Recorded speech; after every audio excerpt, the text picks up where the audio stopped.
Hoy estamos a 14, aquí se ve, sí se ve, a 14 de diciembre de 2023 en Introducción a la Astrobiología.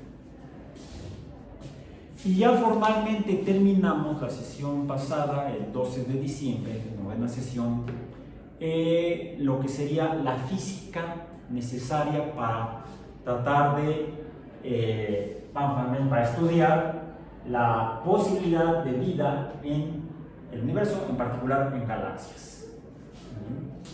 Recordemos que todo esto lo comenzamos usando como guía la ecuación de Drake. Ahora sí no iba a decir Nernst, ya lo dije, la ecuación de Drake. Lo que pasa es que la ecuación de Nernst fue fundamental en mi servicio social, por eso no juego mucho de ella. Medía yo potenciales eléctricos. Las potenciales eléctricos se calculan con la ecuación de Nernst. De hecho, los pHímetros, los potenciómetros, funcionan con base en la ecuación de Nernst. Lo que hacen es medir, calcular la ecuación de Nernst a partir de fenómenos eléctricos. Okay. La ecuación de Drake, en cambio, nos propone una forma de poder calcular el número de civilizaciones en una galaxia. Le dijimos que depende inicialmente de la tasa de formación de estrellas multiplicada por la fracción de estas estrellas en las cuales hay planetas, multiplicada por el número de estos planetas orbitando estas estrellas que son ecológicamente viables para la vida. Nos vamos a quedar hasta aquí, hasta este tercer término de la ecuación de Nernst, para comenzar lo que sería la tercera parte o la tercera unidad de nuestro curso de Introducción a la Astrobiología, que es la química necesaria para la existencia de vida en una galaxia. Formalmente química y planetas habitables, o sea, ecológicamente viables para la vida. Pensamos normalmente en planetas porque fue lo que planteó Drake en 1961. Ya con lo que vimos de física, de hecho no solamente en esta parte previa del curso de la física para la astrobiología, revisamos la física de las estrellas, desde cómo se forman, qué son, de los planetas, precisamente, qué son los planetas, cómo se forman, y cómo serían las condiciones físicas para que fueran ecológicamente viables para la vida, que se definen con el principio fundamental de que para que un planeta sea ecológicamente viable, para que en ese se forme vida, es que debería tener agua líquida. Entonces, si mencionamos el agua, es evidente que al hablar de agua, esto implica, entonces, ¿el agua qué es? Es un compuesto químico. Entonces, implica que tenemos que hablar de química. Sí, el agua se puede definir con base en sus propiedades físicas. ¿Cuáles son sus propiedades físicas? Puede existir en tres estados de agregación. Vamos a decir la física. El agua nos define que puede existir en tres estados de agregación, que serían el agua en forma de gas o vapor, su índice B, el agua en fase de agregación líquida, que es la más comúnmente conocida por la gente, y cuando uno le menciona la palabra agua a la gente inmediatamente piensa en agua líquida. Difícilmente va a pensar en agua en estado de vapor, a menos que tenga la formación profesional de haber estudiado ciencias, haber sido principalmente biología y química, quizá más que los físicos, quizá más que la física. Y el tercer estado de agregación del agua sería, ¿cuál? El sólido. Que la gente, si uno le pregunta al agua, a la gente, ¿conoce usted el agua sólida? No sé, no he hecho la pregunta, quizá nada más por actividad de tarea, vamos a decir, semanal. Pregúntenle a cualquier persona en la calle, en su familia, oye, ¿has visto agua sólida? A ver qué les contestan. A lo mejor les contestan, ah, sí, el hielo. Normalmente hablamos de vapor, agua y hielo en lenguaje coloquial. Estrictamente, si hacemos una definición con base en el concepto científico del agua, en la física serían agua en fase de vapor, agua en fase líquida y agua en fase sólida. Bueno, N subíndice N subíndice E está en función de la existencia de agua líquida. No así, aparentemente, de agua en fase de vapor. Por eso es que esto inicialmente es lo que nos define la zona habitable alrededor de una estrella. Inicialmente Drake pensaba en planetas, pero ya me enviaron su primera evaluación parcial. ¿Ya le enviaste? ¿Ya le enviaste? ¿Ya? ¿También? ¿No? Sí, ¿No? ¿Estáis ahí? Era uno por equipo. Ah, sí, bueno, sí, digo, es que no, como no he visto, no los he revisado todavía, no he visto realmente quiénes formaban equipos. ¿Okay? ¿Pero se puede individual también? Sí, el equipo más pequeño es el equipo de uno. Así es, pues puede ser individual o puede ser en equipo, decíamos hasta de 3, ¿no? Sí, de 3, ok. Bien, ¿ya lo tienes terminado? ¿No? Entonces no voy a decir lo que iba yo a decir. Tiene que ver con dónde hemos encontrado agua en el sistema solar. Agua líquida. Es decir, dónde podría, realmente la zona habitable en el sistema solar solamente abarca entre las órbitas de Venus y la órbita de Marte, porque es donde, en función de la temperatura, esto está también, el encontrar agua en, vamos a poner así, el H2O en diferentes fases está en función de la temperatura.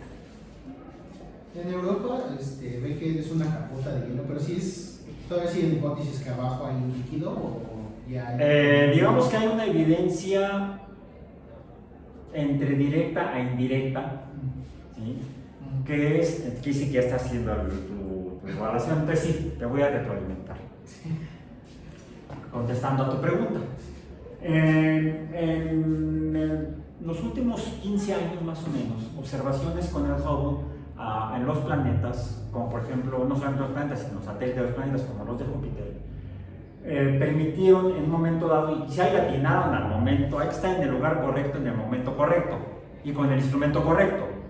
Alguien apuntó el Hubble hacia Europa de Júpiter y observaron algo como la pluma que les mostré de esa fotografía que tomó la Voyager 2 de Io en 1979. ¿Sí? Bueno, si no la vieron porque no vinieron, está en el video de la clase. Okay, se ve la pluma donde se identificaron los primeros volcanes en el sistema solar, volcanes activos en el sistema solar más allá de la Tierra, porque los volcanes que se habían identificado más allá de la Tierra en el sistema solar eran volcanes ya inactivos.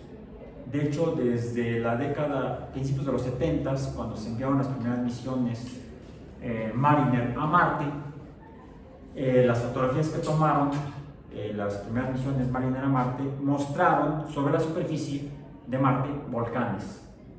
Pero desde entonces hasta la fecha no se ha identificado, no se ha detectado actividad volcánica en Marte. Alguien podría suponer entonces o concluir que Marte es un planeta geológicamente muerto, al menos en cuanto a actividad volcánica. En cambio la Tierra, pues lo tenemos aquí junto, Popocatépetl, es un planeta geológicamente vivo. Entonces se habían identificado hasta antes de 1979 dos planetas en el sistema solar, o dos cuerpos astronómicos en el sistema solar, no solamente planetas, sino dos cuerpos astronómicos en el sistema solar, en los que era evidente la actividad volcánica en tiempos recientes, vamos a decir, astronómicamente hablando. Porque la exploración humana, con astronautas, en la Luna, a partir de las muestras que trajeron, confirmó lo que ya se sospechaba en función de las observaciones telescópicas de la Luna, los estudios telescópicos de la Luna, que en la Luna había habido actividad volcánica, pero muy probablemente durante su periodo de formación, quizá en las últimas etapas de su formación, hubo actividad volcánica, porque hay campos de basalto, por ejemplo. Se encontró material de tipo ígneo, como lo que se produce en la actividad volcánica en la Tierra, se encontró en Marte y se trajo a estudiar en la Tierra. Entonces Marte, la Luna fue un cuerpo astronómicamente, geológicamente activo, pero durante la formación del Sistema Solar, no en tiempos recientes, ¿sí? No en los últimos miles de millones de años, sino en los primeros miles de millones de años del sistema, la existencia del Sistema Solar. En cambio, en Marte sí se identificaron formaciones volcánicas, formaciones geológicas similares a conos volcánicos. Y de hecho se ha detectado el volcán más grande identificado hasta el momento en el Sistema Solar, que es ¿alguien lo recuerda? El Monte Olimpo o Olympus Mons. El Monte Olimpo es idiotamente grande, ¿sí? Por ahí pueden encontrar los datos en internet de las dimensiones del Monte Olimpo, pero ya no está activo. Bueno, cuando pasó la Voyager 1, ¿sí? Por Júpiter, tomó fotografías de Júpiter, tomó fotografías de los satélites de Júpiter, y una ingeniera, miembro del equipo de navegación de la Voyager, tenía como tarea revisar algunas fotografías para poder verificar la posición de estrellas, para confirmar que la nave iba en la trayectoria correspondiente. O sea, la navegación de las naves espaciales, sean tripuladas o no tripuladas, robóticas, se hace como en la Tierra, en la navegación marítima, usando estrellas como puntos de referencia para orientarse, en el caso de la Tierra, en la superficie de la Tierra. Incluso se llegó a hacer en aviación, en los primeros años de aviación, para viajes largos, los aviadores navegaban de noche con base en navegación estelar. Bueno, eso también funciona para viajar al menos en el Sistema Solar, y parece que podría ser más allá del Sistema Solar. Entonces, así fue como se programaron las dos Voyager, para verificar que las trayectorias con las que se estaban desplazando eran las planificadas. Entonces, en esta verificación de imágenes para poder ver estrellas, incluso ya estando en Júpiter, la posición de los satélites galileanos en particular, desde que los descubrió Galileo, se han estudiado sus movimientos, se conocen perfectamente sus periodos orbitales y por lo tanto la posición en la que van a estar respecto a Júpiter y la Tierra. Entonces son referencias útiles para navegación cuando uno va a pasar cerca de Júpiter. Entonces, al observar una fotografía o una imagen de Io, se veía, era una imagen parcial, no se veía Io completo, se veía en el borde de la imagen, del cuerpo de Io, en la imagen, algo como una curvita rellena, y además de que se habían identificado ya manchas que no se conocía su origen, simplemente puntos más oscuros, puntos más claros sobre la superficie. Incluso algunos decían que cuando vieron ya las imágenes de Io, que parecía como una pizza con anchoas, así como salpicada con jitomate, cebolla, queso, porque se veía amarillo, mucho queso, algunas regiones rojas como si fuera tomate, y algunas regiones más oscuras, más claras. Algunas manchas como circulares, como puntos en la superficie vista en las imágenes de Io. Bueno, cuando esta ingeniera del JPL, del Jet Propulsion Laboratory, vio esa imagen como de una sombrilla sobre el borde del horizonte de Io, primero se sorprendió. No supo exactamente qué era, simplemente estaba viendo algo no esperado. Su nombre es Linda Moravito. Linda Moravito se llama, ella todavía vive. Y cuando le mostró la imagen a sus colegas, pues se pusieron a ver algo que se ve que está en la superficie, por encima de la superficie, y se ve como si uno lanzara con una manguera agua para arriba y se ve una especie como de sombrilla, ¿no? ¿Han visto cuando riegan aquí los jardines o en otros lados, ponen las mangueras o las llaves hacia arriba?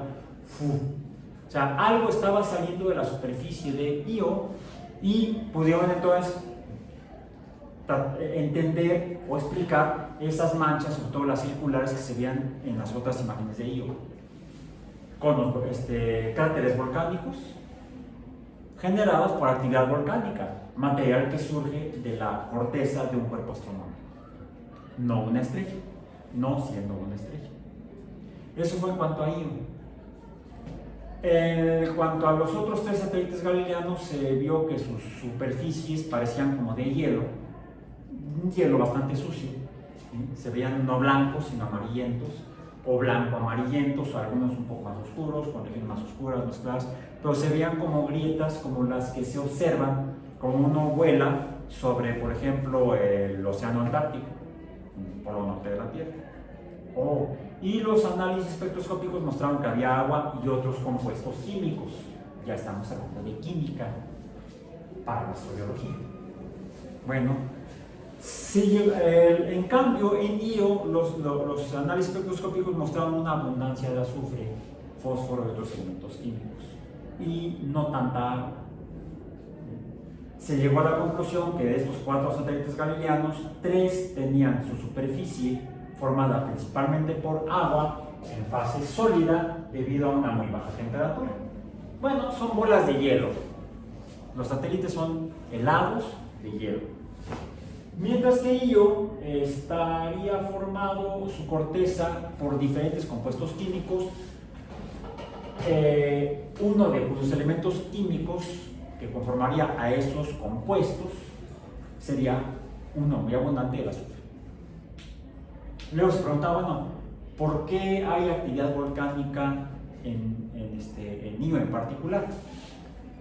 Io es el satélite más cercano a Júpiter, el que tiene, de los 4 galileanos, el que tiene la órbita más pequeña, el radio orbital más pequeño, es el más cercano. Quiere decir que la gran masa F sub índice G es igual a G mayúscula por M1 por M2 entre R cuadrada. Bueno, si M1 es la de Júpiter y M2 es la de Io, ahí está Io, pues la fuerza gravitacional entre Júpiter e Io es tan grande, y dado que la órbita es elíptica, no es circular, no se ha identificado ninguna órbita de cuerpos en el sistema solar cuya elipticidad sea 0, o sea, un círculo. Todas son más o menos elípticas. Esto provoca que la distancia R aumente y disminuye conforme están orbitando. En otras palabras, la fuerza aumenta y disminuye, la fuerza gravitacional. Y eso provoca, como cuando toman ustedes una masa de plastilina, sobre todo en días como los de esta época del año, de invierno, ¿y cómo está la plastilina? Dura, fría y dura. Y si tienen que hacer un monito o algo con la plastilina, ¿qué es lo que tienen que hacer? Más fuerza. Amasarla. Bueno, el hecho de que Io se acerque y se aleje de Júpiter provoca que la fuerza gravitatoria entre ambos cuerpos principalmente por la gran masa de Júpiter, provoque un amasado de la masa de materia que conforma A y O. Y sería entonces una fuente de calor que provocaría que el interior de la materia que conforma A y O, por debajo de su corteza, porque sí, aparentemente tiene una corteza sólida, a diferencia de Júpiter, que no tiene corteza, es una masa gaseosa, se encuentra en fase líquida o semilíquida, que es como son los volcanes en la Tierra. Es roca fundida, roca semilíquida, que siguiendo los principios de la termodinámica y relacionadas las fuerzas térmicas con las fuerzas gravitacionales, tienden a expandirse y entonces tiende a salir por donde pueda, grietas en la corteza terrestre, o presión hasta que hace un hoyo, fractura o primero fisura la corteza terrestre y empiezan a salir gases de material que se está calentando por debajo de la corteza terrestre, en el caso de la Tierra, y detrás de los gases, pues roca fundida. Por debajo de la corteza se llama magma, por encima de la corteza se llama lava. Es como en el desarrollo del ciclo biológico de los individuos, los mamíferos, por ejemplo. Los mamíferos, pero no los monotremas, sino los prototerios, sino desde los euterios, de los mesoterios hasta los euterios. O sea, los euterios como nosotros. Dicen que en los euterios las crías nacen vivas. En cambio, en los prototerios las crías se desarrollan en huevos. Bueno, en el caso de los euterios, mientras el producto está dentro de la madre, dentro del vientre materno, se llama embrión. Por cierto, su nombre va cambiando conforme se va desarrollando, y en cuanto eclosiona, no eclosiona porque no viene de huevo, pero en cuanto sale, ya no se llama embrión, se llama bebé o neonato. Bueno, igual pasa con la roca fundida, en el caso de la actividad volcánica en la Tierra, por debajo de la corteza se llama magma, cuando sale ya no se llama magma, se llama lava. Eso en cuanto al lenguaje. Bueno, aparentemente la actividad volcánica en la Tierra se debe a que el núcleo de la Tierra está caliente y por radiación calienta el material que está por encima del núcleo. Este calor se debe principalmente, los modelos sugieren, a dos factores. A la presión producto de la fuerza de gravedad, la presión sobre el material que está cada vez más hacia el centro de la Tierra, primer factor. Y segundo factor, la existencia de material radioactivo, de una cantidad significativa de material radioactivo en el centro de la Tierra o en las regiones centrales de la Tierra, cuyo decaimiento produce calor. Entonces hay dos fuentes de calor en el interior de la Tierra: la presión gravitatoria, producto de la masa de la Tierra, y el decaimiento radioactivo. Ese calor se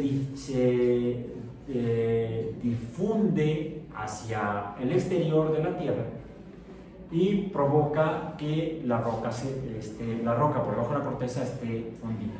E incluso quizás si estaba cuando la Tierra se formó, no habría una superficie sólida, porque además habría una tercera fuente de calor. ¿Cuál? Las colisiones.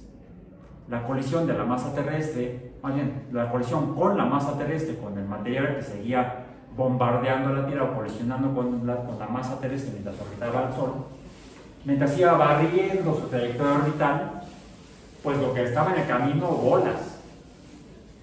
Y eso genera calor. Sería una tercera fuente de calor que mantenía a la Tierra en un estado físico semisólido, ni líquido ni sólido, sino algo intermedio. Toda la masa terrestre. Ahora, el calor generado finalmente es irradiado al espacio interplanetario, diríamos, en el caso del sistema solar, hasta que la temperatura disminuye tanto para que entonces la materia pase de fase líquida o semilíquida a sólida. ¿Y cuál sería la parte más fría de la Tierra cuando se formó? ¿Cuál fue la que se enfrió primero? Pues la masa externa. Y se formó la corteza. Inicialmente, por cierto, esa corteza sería como un cascarón de huevo. Continua, sólida, continua. Una sola masa de roca solidificada. Sin embargo, hoy en día tenemos actividad tectónica y actividad volcánica, producto de ese calor interno que sigue manifestándose, ya mencionamos, por la presión gravitacional y por el decaimiento radioactivo. Ya afortunadamente son menos las colisiones de objetos que caen en la Tierra, sin embargo de repente podemos ver algunas cosas que colisionan con la Tierra, pero se desmoronan al atravesar la atmósfera. De hecho, son masas sólidas que colisionan con los gases de la atmósfera. Es tan alta la temperatura que se transforman en vapor y luz, afortunadamente. Si no, pregunten a los dinosaurios. Ahí sí hubo colisión de la masa sólida, de lo que se atravesó con la Tierra, y la corteza terrestre.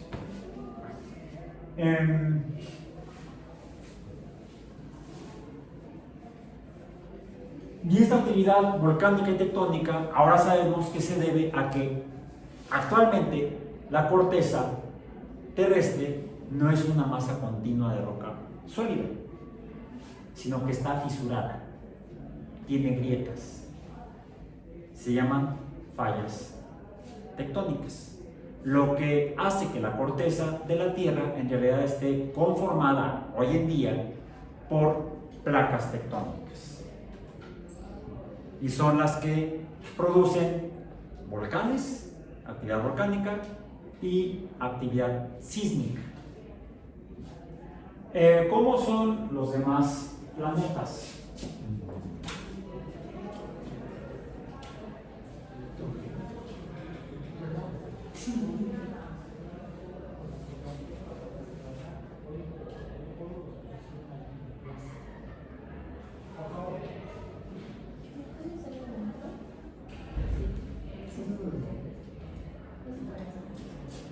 Una puerta abierta.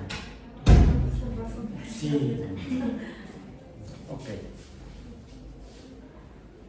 Y la epidemia ya terminó. Sí, es bueno mantenernos a distancia, y si uno presenta síntomas de enfermedad respiratoria por causas infecciosas, es decir, virus o bacterias, uno puede optar por no asistir a donde haya congregación de gente, se queda uno guardadito en casa. En el caso de nuestra clase, afortunadamente está grabada y la subimos a YouTube, y ahí la pueden consultar para que nos cuidemos todos, ¿sí? O si no son muy importantes o graves los síntomas, podemos venir con cubrebocas para evitar contagiar a los demás. Pero bueno, con gusto lo volvemos a explicar. ¿Correcto? Porque aunque son biólogos o médicos, muchos no entienden cómo funciona esto. Una cosa es estudiar, otra cosa es aprender y otra cosa es entender. Bueno, tratemos de entender esto. Se cierra el paréntesis epidemiológico. Bien, ¿en qué estaba yo? La actividad tectónica. La actividad tectónica ahora está mejor explicada que hace 60 años. No, 59. Porque en 1964 se publicó la teoría de tectónica de placas. Cuando yo nací, los geólogos explicaban los sismos y los volcanes de una manera diferente. Era aparentemente satisfactorio. Pero cuando las investigaciones de varios años, casi más de una década, realizados por el Servicio Geológico de los Estados Unidos en colaboración con la Navy, donde hicieron un mapeo del fondo de los océanos mediante radar y otras técnicas, encabezados por Mary Tarp. Bueno, más bien no encabezados. Mary Tarp era una geóloga que trabajaba en el servicio geológico. Era una técnica que tomaba la información que enviaban los barcos que habían medido todo eso, y se puso a hacer mapas con base en esa información, mapas de la Tierra. del fondo de los océanos. Y cuando empezó a obtener los primeros mapas, se quedó así: ¿dónde he visto esto? ¿Dónde he visto esto? Existían mapas de distribución de frecuencia de sismos. De eso, desde el siglo XIX se empezaron a mejorar las técnicas para estudiar los sismos en la Tierra. Y también existían mapas de distribución de volcanes. Y ella observó que había una correlación muy cercana entre la distribución de volcanes, las zonas con mayor frecuencia de sismos y los mapas que ella estaba obteniendo del fondo marino. O sea, las tres cosas están relacionadas. Los tres fenómenos geológicos están relacionados. Al principio no le creyeron, porque habría una consecuencia en que eso fuera cierto. La corteza de la Tierra estaría fracturada y quizá pudieran esas placas moverse. Ya desde el siglo XIX y quizá antes, algunos geógrafos que habían, cartógrafos que habían mapeado la Tierra y habían hecho, por ejemplo, mapas de Europa, de África, de América, de Norteamérica, de Sudamérica, observaron que la costa oeste de África tenía una forma semejante a la costa este de Sudamérica. Y si uno toma a Sudamérica y toma a África, lo voy a hacer al revés, ¿no? Tenía que ser América aquí, África acá, Sudamérica embona en esta curva del oeste de África. O por Nigeria, ¿no? Sí, de hecho, desde donde está Liberia y todo eso hacia el sur, Namibia hasta Sudáfrica, embona muy bien. Bueno, uno de los geógrafos que se dio cuenta de esto ya a finales del siglo XIX, era un alemán, Alfred Wegener,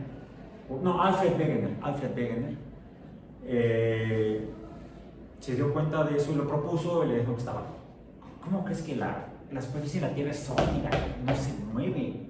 No, si hay temblores, pero no se puede desplazar con los continentes, estás cucú. Él insistió y en uno de sus viajes de exploración, buscando evidencias que apoyaran su hipótesis, desapareció. Ya no se supo de él. Aparentemente tuvo de haber tenido un accidente en el que falleció y nunca se encontró sus restos.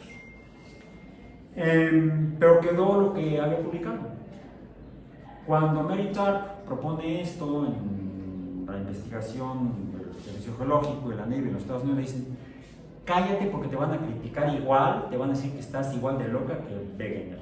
Wegener estaba registrado ya en la historia de la geología, como un loquito en la historia de la geología en la Tierra. Pues no, más bien fue que Wegener tenía razón, pero no tenía la evidencia. La interpretación era correcta, pero no había evidencia que lo apoyara. Un poco como Copérnico: la Tierra se mueve, estás loco, nadie siente que la Tierra esté rotando. Por cierto, me han salido unos TikTokers terraplanistas. ¡Ay, Dios! En fin.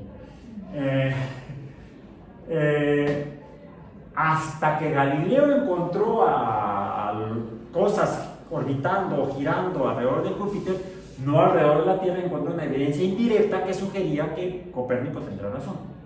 Y aún así a Galileo tampoco le creyeron y por eso lo llevaron a juicio y lo condenaron a prisión domiciliaria, perpetua. Fueron otras evidencias que surgieron posteriormente: el descubrimiento del efecto Coriolis atmosférico de la Tierra y otras, el experimento de Foucault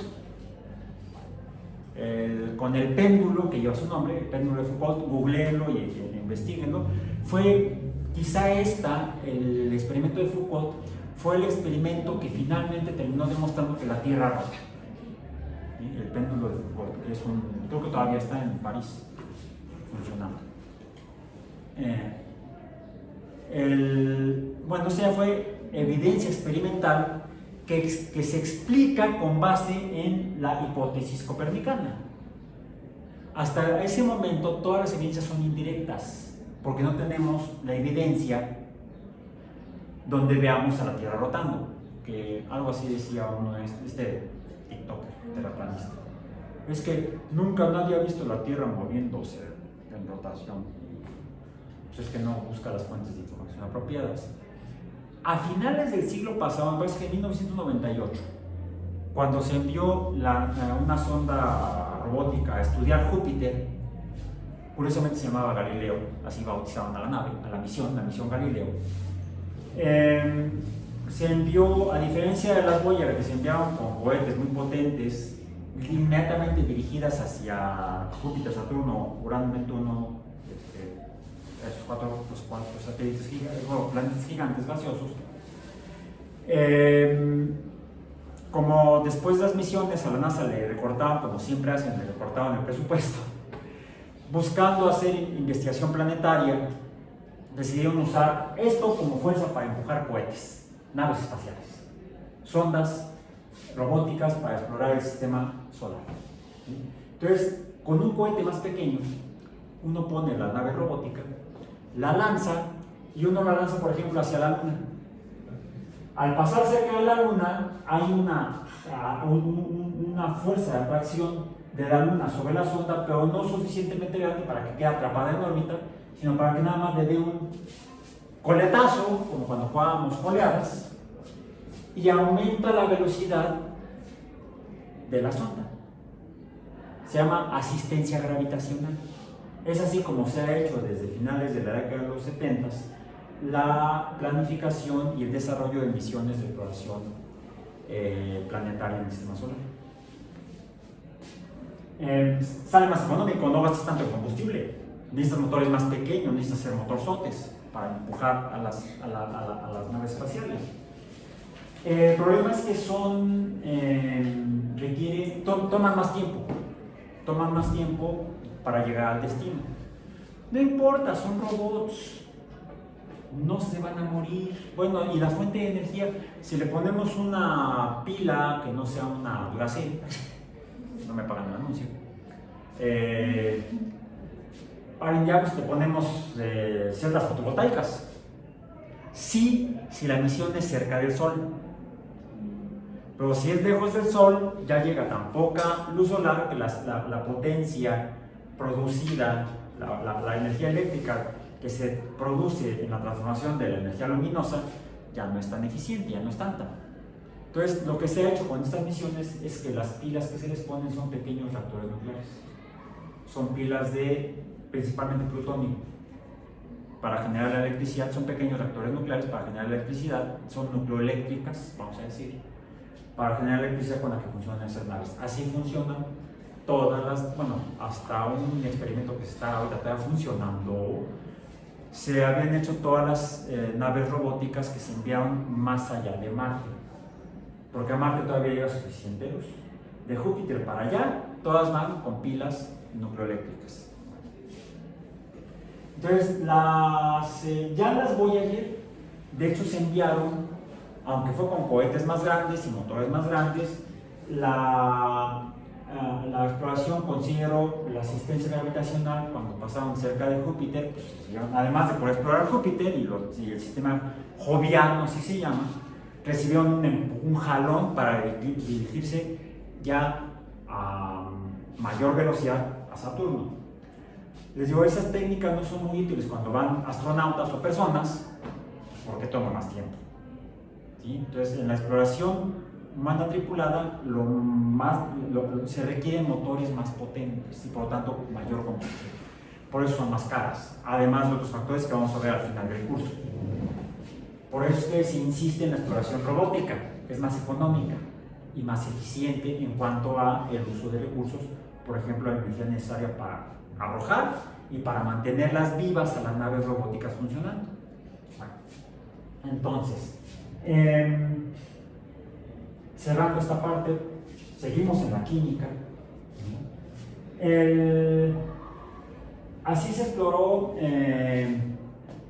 Bueno, con el descubrimiento de los satélites de Júpiter por Galileo fue evidencia indirecta. El péndulo de Foucault es evidencia indirecta.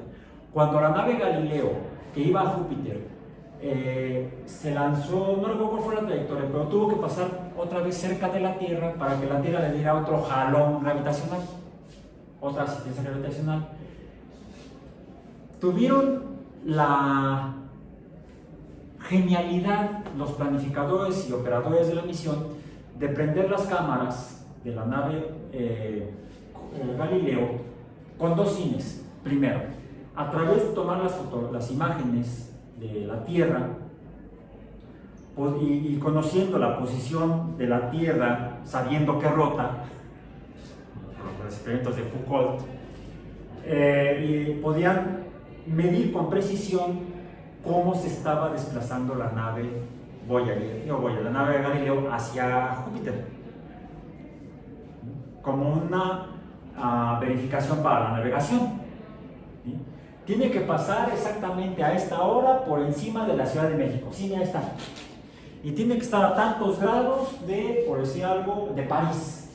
O sea, por triangulación se hace la navegación. Se ve la posición del objeto, se conoce la distancia entre 3 puntos y se miden los ángulos que separan a 3 puntos sobre la Tierra. Esa es la navegación por triangulación. Verificaron que estaba funcionando perfectamente. Iba muy bien. Por cierto, se dieron cuenta que había un problema. La antena para la comunicación no se había abierto completamente. Y entonces iba a ser menos eficiente la comunicación. Verificaron cómo estaba la intensidad de la energía de la comunicación radial y pudieron ajustar los datos, el funcionamiento de la nave para mejorar, a pesar de lo menor, de un radio menor de la antena parabólica, pudieron ajustar para poder tener una comunicación eficiente durante el tiempo que durara la misión Galileo. Ese fue el segundo. El tercero, pues finalmente la nave pasó y tomó fotografías de la Tierra. Fueron varias horas lo que tardó en pasar cerca de la Tierra. Pues son varias imágenes las que tomó la nave Galileo de la Tierra. ¿Cómo se hacen los dibujos animados? Por cuadros. Tomó varios cuadros, los pusieron en secuencia y se logró obtener por primera vez en la historia de la humanidad la imagen de la Tierra moviéndose. Se pudo armar una película como un stop motion. Es como ustedes toman algo que se mueve y toman varias fotos, y luego las juntan, van a tener la evidencia que el objeto se mueve teniendo la referencia de la posición de la cámara. Conociendo la posición de la nave Galileo, se podía entonces armar la película para tener la primera evidencia directa de que la Tierra sí rota. Uno de los 3 movimientos propuestos por Copérnico hace 500 años. Bueno, 480 y tantos. Les decimos que dentro de 20 años, en 2043, se cumplirán 500 años de la publicación de las revoluciones por Copérnico. Bueno, ya tenemos, y a la fecha no es la única película que se ha tomado de la Tierra rotando. Por supuesto, está armada para que se vea en un minuto una rotación completa de la Tierra. Está acelerada, vamos a decir. Porque tomar una película completa de la rotación de la Tierra en tiempo real sería una película de 24 horas. Bueno, es una película acelerada, pero que confirma el movimiento de rotación de la Tierra. Ya tenemos la evidencia. Entonces, no le hagan caso a los terraplanistas. De alguna manera tienen que vivir y lo hacen explotando la ignorancia de la gente. Ok. Bien. Entonces, así es la Tierra, así son los satélites y así es la materia que los conforma. Puede ser gaseosa, líquida o sólida, inicialmente dependiente de la temperatura, pero hay otras fuerzas, como pueden ser las fuerzas gravitacionales o las fuerzas nucleares, F sub índice N, hablando de la energía de decaimiento, las que pueden provocar los cambios de estado de la materia que conforman a los cuerpos astronómicos no estelares: planetas, satélites y asteroides. Bueno, hoy estamos, dijimos, sea 14 de diciembre. Para que un planeta sea ecológicamente viable, tiene que haber agua líquida. Primero, tiene que haber agua, un compuesto químico, ¿okay? Formado por hidrógeno y oxígeno. Hidrógeno. ¿Y dónde pongo el oxígeno? ¿Cómo estudiamos a los elementos que conforman a la materia? Con base en lo que sabemos de ellos desde la química. Conocemos sus propiedades físicas, por ejemplo. El hidrógeno es un gas, es una propiedad física, a temperatura ambiente, a presión estándar es un gas. El oxígeno es un gas, a presión estándar, una atmósfera, y a temperatura ambiente, no la de ahorita, porque la temperatura ambiente de ahorita es de 14 grados Celsius. No dije 14 Kelvin, no, imagínense. ¿Cuánto sería 14 Kelvin? Como menos 160 más o menos, ¿sí? Sí. El 0 Kelvin son menos 273.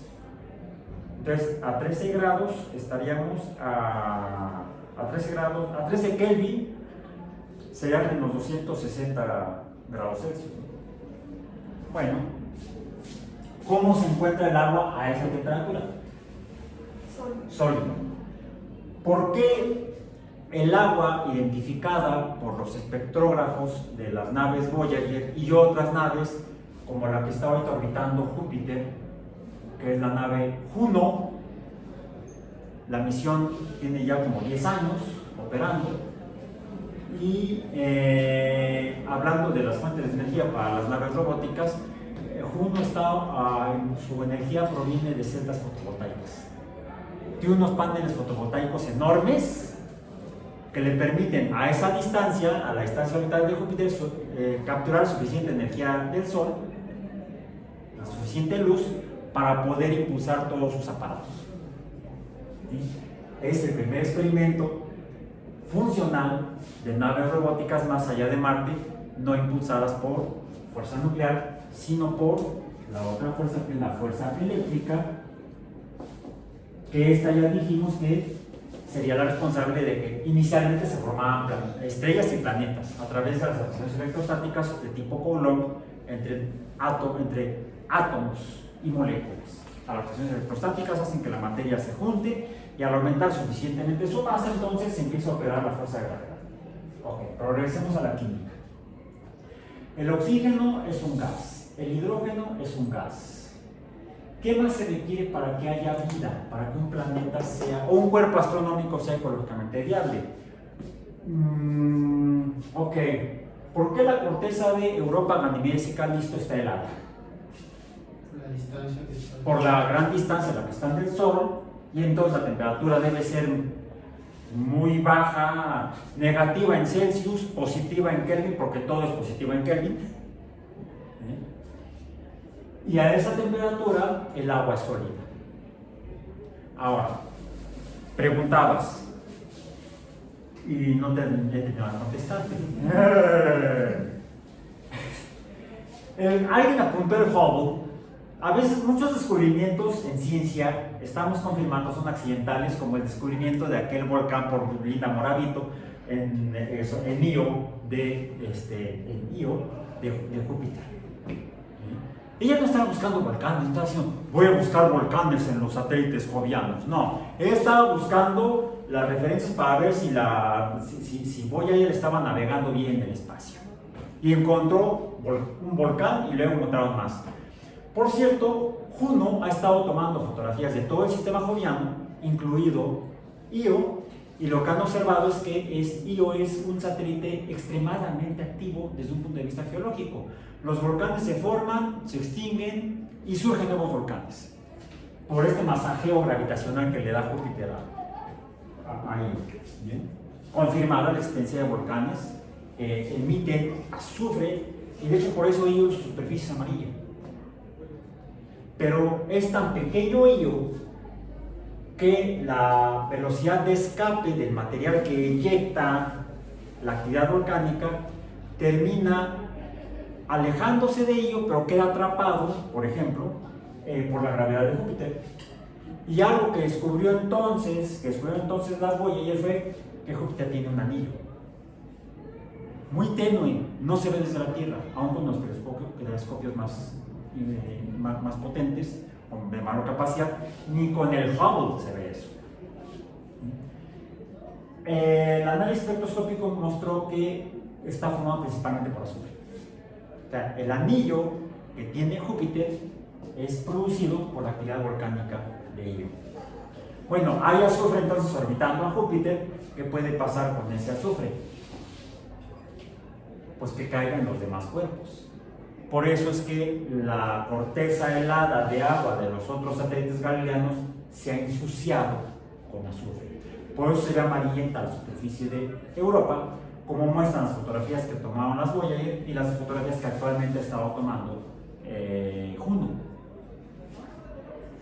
Y por eso, en la imagen que tomó el Hubble cuando la apuntaron hacia Europa, lo tomaron para verificar cómo se ve Europa con el Hubble, si se ve amarillo, no se ven las grietas en la corteza, pero vieron algo no como una pluma, sino como algo más amorfo, así como si fuera una especie de chorro que saliera de la superficie de Europa. Los análisis espectroscópicos que se pudieron hacer sugieren que es agua. Ya desde que se descubrió que la corteza, con las Voyager, que la corteza de Europa está helada y hay agua sólida, después de observar la actividad volcánica de Io, que se explica mediante la influencia gravitacional de Júpiter por la gran masa, lo masajea, lo mueve, como la luna mueve el agua sobre la Tierra, como el mismo Sol mueve junto con la luna el agua sobre la Tierra. ¿Cómo le llamamos eso? Mareas. Bueno, el material que está dentro de ello sale porque está caliente, no tanto, quizá no tanto porque haya decaimiento radioactivo, sino más probablemente porque este masajeo gravitacional, se le llaman mareas gravitacionales, provocan el calentamiento de la masa, generación de calor por movimiento gravitacional de la masa que conforma al satélite. En el caso de Io genera volcanes. La hipótesis que se planteó entonces, solamente con las observaciones de las dos Voyager, ya entonces se planteó que así como Io, su interior se calienta por mareas gravitacionales, los 4 satélites galileanos cuya corteza es helada podrían también presentar un calentamiento por debajo de la corteza por mareas gravitacionales. Existía entonces la hipótesis de que podría haber agua debajo de la superficie de los 3 satélites galileanos restantes, Europa, Ganymede y Calisto, que están más lejanos que Io en sus rayos orbitales alrededor de Júpiter. Bueno, esta observación de Hubble dio una evidencia, un dato observacional que apoya la hipótesis de que Europa, como lo voy a poner aquí abajo, Europa tenga agua líquida subcortical. Su índice SC, subcortical, o sea, por debajo de la corteza. Y se han hecho estimaciones que sugieren que la cantidad de agua debajo de la corteza de Europa podría ser mayor a la cantidad de agua que hay en la Tierra, por encima de la corteza de la Tierra. Habría más agua en Europa que en la Tierra. Mucha está sólida en la corteza, pero una gran cantidad estaría líquida debajo de la corteza. Ahora, esto es en Europa y Júpiter. Ya también la misión, esto fue desde las Voyager, la Galileo, la Juno, junto con las observaciones de Hubble. Pero ya comprobaron entonces que sí, efectivamente se encuentra agua líquida en la superficie, o es como la teoría. Todavía no. Así, evidencia de que tengo la burra es gris porque tengo los pelos de la burra en la mano. No, todavía no. Por eso, dentro de pocos meses creo, porque ya tiene varios años en desarrollo, se enviará la primera misión robótica a explorar Europa.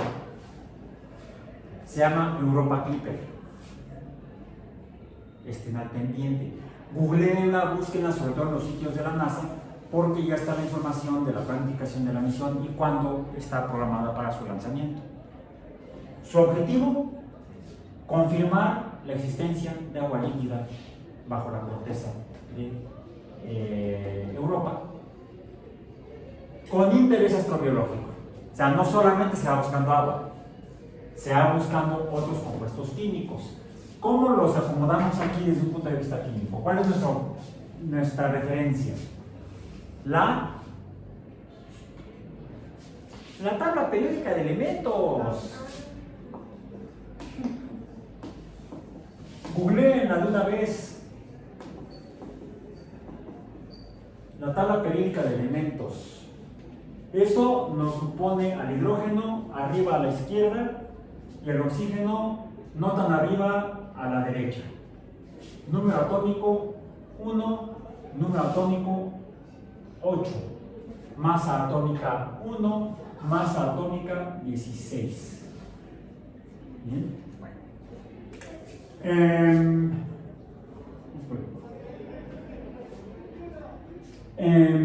¿Qué otra cosa iría buscando Europa Clipper a Europa?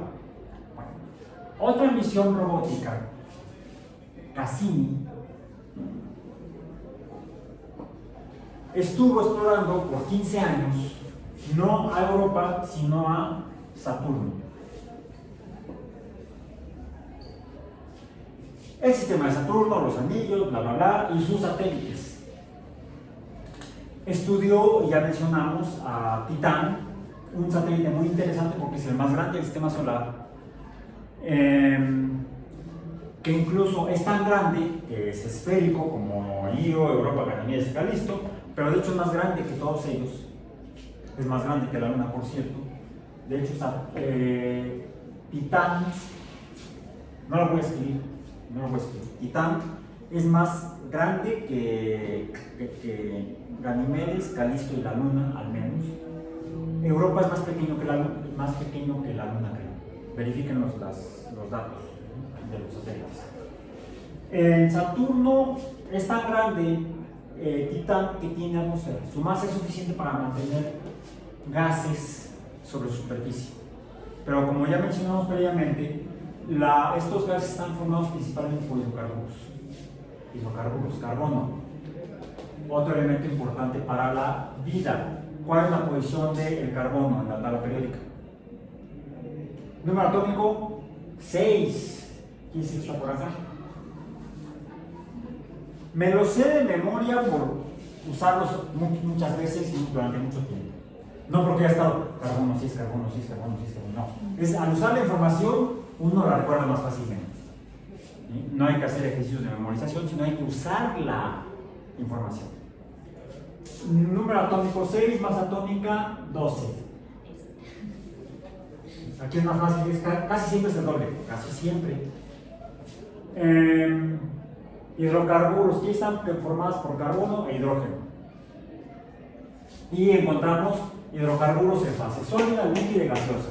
Ya les mostré incluso unas fotografías la sesión pasada de material de ese tipo sobre la superficie de Titán, tomadas esas fotografías por la sonda Huygens, que iba adosada a la nave Cassini que estuvo orbitando Saturno durante 15 años. La sonda Huygens aterrizó sobre Titán, estudió la atmósfera y estudió la superficie hasta que se murió eléctricamente. Cassini duró más, 15 años, estuvo haciendo estudios espectroscópicos, tomando fotografías, y una fotografía inicialmente mostró en Enceladus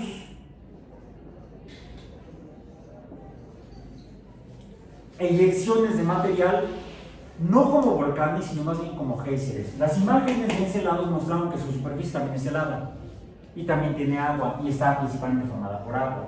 Por cierto, no se ve amarillo como Europa. ¿Por qué no se ve amarillo? Pues porque no debe tener azufre, porque no hay ningún Io o equivalente de Io, no se ha encontrado orbitando Saturno. Está más limpia la superficie de Enceladus, la superficie helada de Enceladus, que la de Europa. Bueno, aquí se identificó agua expelida como un geyser, probablemente sea agua líquida, que estaría por debajo de la corteza helada. También tiene una corteza helada y por debajo de ella las mareas gravitacionales, por estar tan cerca de un planeta tan grande como Saturno, con una fuerza gravitacional tan grande como, bueno, no tanto, pero grande, parecida a la de Júpiter, provoca calentamiento por mareas. Entonces, esto confirmó que debajo de la corteza de Enceladus hay agua líquida. Porque además, no solamente se hizo una medición y no solamente se obtuvo una fotografía, como estuvo 15 años orbitando, fue cada que pases por Enceladus, le dijeron a Cassini, tómale fotos a Enceladus. ¿Sí? Y no solo eso, lograron incluso, aunque no estaba diseñada para eso, hacer pasar a la sonda Cassini a través de las plumas de material inyectado por Enceladus, lo que permitió con los espectrógrafos identificar otros elementos químicos como carbono, nitrógeno y oxígeno. Nitrógeno, número atómico 7, masa atómica 15 o 14, no sé, no me la sé, ahí sí no me la sé de memoria. Según yo es 15, no recuerdo si es 15 o 14, no importa. Por aquí guardé hace rato unas tablas periódicas. Miren, aquí hay una. 14. ¿14? Ah, ok, 14, número atómico 14. Ok, bueno. Lo que tenemos que preguntarnos entonces, ¿cómo sería un planeta ecológicamente, en este caso planeta o un satélite ecológicamente viable para la vida? Debe tener agua, y entonces tendríamos a la Tierra, tal vez a Marte, porque se ha encontrado agua, pero no líquida, al menos hay evidencia indirecta de que puede haber agua líquida o algo escurriendo en la superficie de Marte. Se han obtenido fotografías, por ejemplo, en orillas de cráteres, donde se ve como que algo se escurrió, pero no se ha confirmado. Se ha encontrado agua sólida en la Luna, no agua líquida, y se ha encontrado agua líquida confirmada en Enceladus, y existen altas probabilidades de que haya agua líquida en Europa, al menos. Tal vez también en los otros satélites galileanos. El agua está formada por hidrógeno y oxígeno. Bueno, también se han identificado otros elementos. ¿Cuáles serían de interés identificar? Pues los que conocemos como los elementos biológicos o de interés biológico, que son los macroelementos y los oligoelementos. Busquen esta tabla, este tipo de tablas en internet. Esta la descargué yo de un sitio que se llama aquaportal.com y nos muestra que son macroelementos o los elementos químicos más abundantes en los seres vivos en la Tierra: el hidrógeno, el litio, el sodio, el potasio, el magnesio y el calcio, el hierro, el carbono, el nitrógeno, el oxígeno, el fósforo, el azufre y el cloro. En menor concentración, no cantidad, sino concentración, que es cantidad entre volumen, se han encontrado en los seres vivos en la Tierra los que se llaman oligoelementos o microelementos, que son vanadio, cromo, manganeso, molibdeno, cobalto, níquel, cobre, zinc, boro, aluminio, silicio, arsénico, sí, pero muy pequeñas cantidades, concentraciones más bien, selenio, flúor y yodo. E incluso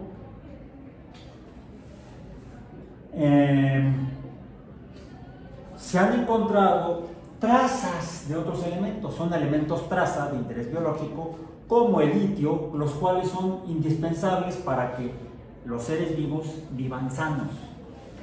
Su ausencia o concentración menor a la necesaria puede provocar patologías en los organismos, pero no se mueren. No son esenciales, pero sí son necesarios. Primera pregunta: ¿cuáles elementos tendríamos que buscar aquí? Segunda pregunta: ¿los podremos encontrar? ¿Qué tan abundantes son?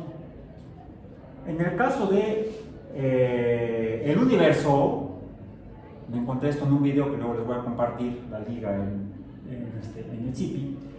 Los elementos más abundantes son el hidrógeno, el helio, el oxígeno, el carbono, el neón, el hierro, el irón iba a decir yo, iron, el hierro, el nitrógeno, el silicio, no silicón, silicio, silicon es en inglés, el magnesio y el azufre.